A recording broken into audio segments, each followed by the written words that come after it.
आप अपनी ज़िंदगी में एक ही तरीके के इंसान बन सकते हो। पहले वो जो क्लास में एंटर होते हैं और बोलते हैं हेलो एवरीवन, देखो मैं आ गया। इन लोगों की ज़्यादा कहीं रिस्पेक्ट नहीं होती और ये खुद का इंट्रोड्यूस खुद ही करते हैं, खुद की तारीफ़ भी खुद ही करते हैं। और यही दूसरे इंसान जो क्लास में एंटर होते हैं और पूरी क्लास खुशी से एक साथ झूम करके बोलती है देखो वो आ गया। ये वो लोग हैं जिसका हर कोई क्लास में इंतज़ार करता है और इनकी अच्छी खासी क्लास में इमेज भी होती है और ये सबके दिलों पर राज करने वाले लोग होते हैं। और अगर आप वीडियो को पूरा देखोगे तो मेरी गारंटी आप सेकंड कैटेगरी में शामिल हो जाओगे। बस आपको कुछ दिए गए टिप्स को फॉलो करना है। नंबर 1, किसी पर्टिकुलर पर्सन से रिस्पेक्ट पाने के लिए किस तरह से बात करें कि वो हमें ज़्यादा रिस्पेक्ट दें। नंबर 2, ऐसा क्या करें कि आपको कभी बात करते वक्त ये ना सोचना पड़े कि अब मैं आगे क्या बोलूँ। नंबर 3, अगर आपसे पूछे कि आप क्या करते हो तो किस तरह से जवाब दे कि वो अगला बंदा आपके अंदर ज़्यादा इंटरेस्ट दिखाए। नंबर 4, ऐसा क्या करें कि आपके पास हमेशा कुछ ना कुछ बोलने के लिए मज़ेदार इंटरेस्टिंग सा हो। नंबर 5, अगर आपको किसी से बात करने की इच्छा ना हो और आपको लगे कि सामने वाला मुंह बंद कर ले तो किस तरह से बात करें। तो शुरू करते हैं। नंबर 1, किसी पर्टिकुलर पर्सन से रिस्पेक्ट पाने के लिए किस तरह से बात करें। इसके लिए 2 मेथड हैं। पहला मेथड है यू कम्युनिकेशन मेथड। चलो मान लो अगर मैं आपसे पूछता हूँ कि आपकी लाइफ में सबसे ज़्यादा इंपॉर्टेंट पर्सन कौन है, तो आप जवाब दोगे जैसे कि ब्रदर एंड सिस्टर, अपने पार्टनर या फिर कोई फ्रेंड्स। बट मेरे दोस्त, आपकी ज़िंदगी में सबसे ज़्यादा इंपॉर्टेंट पर्सन हो आप खुद। जी हाँ, आपकी लाइफ में सबसे ज़्यादा इंपॉर्टेंट पर्सन आप खुद ही हो।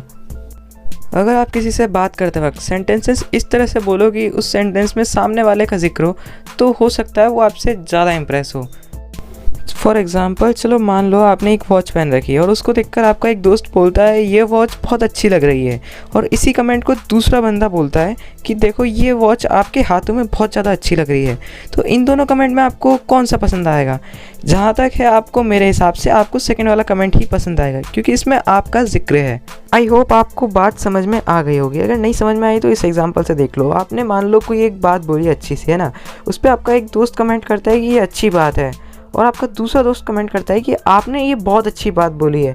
तो इधर आप कमेंट करोगे आपको कौन सा कमेंट पसंद आएगा? जहाँ तक है आपको सेकंड वाला कमेंट पसंद आएगा, क्योंकि इसमें भी आपका वापस से जिक्र हुआ है।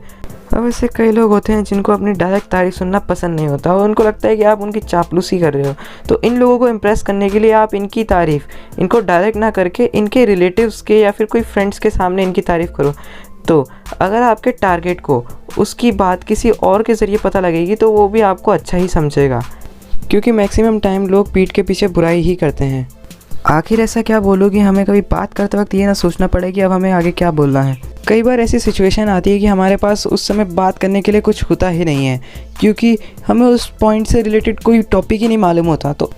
तो ऐसी सिचुएशन में आप पैरेटिंग टेक्निक का यूज़ करके घंटों तक बातें कर सकते हैं। इस टेक्निक में आपको बस दूसरे की लाइन के लास्ट के 3 वर्ड को कॉपी करके बोलना होता है। फॉर एग्ज़ाम्पल, आप और आपका दोस्त एक कार में ट्रैवल कर रहे हैं और आपके पास बात करने के लिए कुछ भी नहीं है, तो ऐसे में आप पैरेटिंग टेक्निक का यूज़ करके बोल सकते हैं कि यार मैं तो बहुत दिनों बाद कार में ट्रैवल कर रहा हूँ। तो आपका फ्रेंड इस पर रिप्लाई करेगा कि मैं तो बहुत बार ट्रैवल कर चुका हूँ या फिर कुछ और। तो इसको आपको पैरेटिंग टेक्निक से यूज़ करके बोलना है, ओह अच्छा तुम बहुत बार कार में ट्रैवल कर चुके हो। ओह, तो उस पर वो रिप्लाई करेगा कि हाँ मैं लास्ट टाइम दिल्ली गया था। तो इस पर आप फिर से पैरेटिंग टेक्निक का यूज़ करके बोल सकते हो कि अच्छा दिल्ली गए थे। तो इस पर वो रिप्लाई करेगा कि हाँ फ्रेंड की शादी थी या फिर वगैरह वगैरह। फिर से पैरेटिंग टेक्निक का यूज़ करके बोलना है, अच्छा आपके फ्रेंड की शादी थी, ओहो ओके ओके। तो ऐसे करके आप घंटों तक बात कर सकते हैं। हमारा नेक्स्ट पॉइंट है, जब आपसे कोई पूछे कि आप क्या करते हो तो किस तरह से जवाब दे कि अगला बंदा आपके अंदर इंटरेस्ट दिखाए। तो इसका जवाब आपको कभी भी सीधे डायरेक्ट नहीं देना है। हमेशा आपको अपने कोई भी प्रोफेशन या फिर इसका जो जवाब है उसके साथ 2 लाइन ऐड करके बतानी है। ठीक है, हमेशा 2 लाइन ऐड करनी है सामने वाले से रिलेटेड। फॉर एग्ज़ाम्पल, मान लीजिए कि आप एक लॉयर हैं और आपसे एक यंग मदर पूछती है कि आप क्या करते हो, तो आपको इसका जवाब देना है कि मैं एक लॉयर हूँ और मैंने हाल ही में एक ऐसा केस लड़ा था जिसमें मैंने एक प्रेग्नेंट लेडी को मैटरनिटी लीव दिलाई थी उसकी डिलीवरी के लिए। तो ऐसा करने से आपका सामने वाले पे एक पॉजिटिव इम्प्रेशन पड़ेगा। तो हमेशा याद रखिएगा कि आपको अपने प्रोफेशन के साथ कुछ ऐसी 2 लाइन ऐड करनी है जो कि सामने वाले से रिलेटेड हो। नेक्स्ट टॉपिक है कि हम ऐसा क्या करें कि हमारे पास बोलने के लिए हमेशा कुछ ना कुछ इंटरेस्टिंग हो। जैसे हम जब पार्टी में जाते हैं तो हम अपनी पसंद की शर्ट ढूंढते हैं और उससे मैचिंग की पैंट ढूंढते हैं और हमारी ड्रेस से मैचिंग के शूज़ ढूंढते हैं और अपने बालों को सेट वगैरह करते हैं। तो ये सब करना ज़रूरी भी है क्योंकि first impression is a last impression. पर इंप्रेशन के लिए सिर्फ कपड़े ही ज़रूरी नहीं है, उसके लिए आपका ब्रेन या फिर आपकी नॉलेज भी तेज होनी चाहिए। तो इसके लिए आपको हमेशा कहीं भी जाने से पहले 5 मिनट इन्वेस्ट करने आपके आज के ताज़ा अपडेट को पता करने के लिए। जैसे आखिर आपके शहर में चल क्या रहा है, कंट्री में क्या चल रहा है, मोदी गवर्नमेंट ने कौन सा नया बिल पास करा है एंड सो ऑन। अगर आप न्यूज़ और पैरेटिंग टेक्निक को यूज़ करके अच्छे से बात करते हो तो आप घंटों तक बात कर सकते हो। नेक्स्ट पॉइंट है, जब आपको किसी से बात करने की इच्छा ना हो और सामने वाला आपको लगातार पकाया जा रहा हो तो किस तरह से बात करे कि वो अपना मुंह बंद रख ले। तो इसके लिए आपको द ब्रोकन रिकॉर्ड टेक्निक का यूज़ करना है। अगर आपसे कोई बार बार एक ही तरह से सवाल पूछा जा रहा है तो आपको भी उसका जवाब एक ही तरह से सेम एक्सप्रेशन के देना होगा। फॉर एग्ज़ाम्पल, आप और आपका दोस्त एक ही सेम स्कूल में जाते हो और आपका कुछ टाइम बाद झगड़ा हो गया, फिर आप दोनों एक दूसरे से बात नहीं करते हो हाल में अभी के।